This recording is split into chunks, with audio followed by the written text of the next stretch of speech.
जय जगन्नाथ भाई भौणी मैंने आज देखंतु उपमा रेसिपी केमिति तैयारी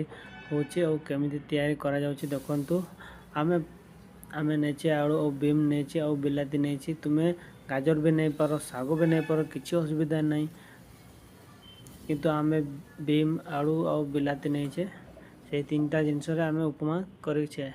आज देखंतु हळदी दिया गला एबे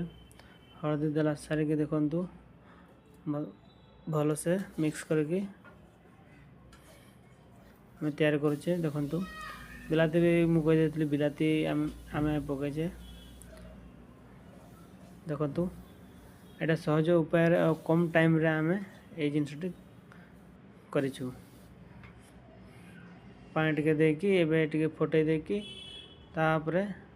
सिमेई ढाड़ी देबा सिमेई ढाड़ी सारिकी देखंतु 2-3 मिनिट एमिति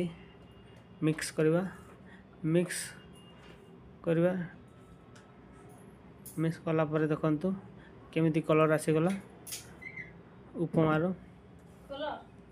देखंतु आम उपमा हो गला रेडी हो गला। आपण मैंने वीडियो भल लगे लाइक शेयर कमेंट करंतु। जय जगन्नाथ।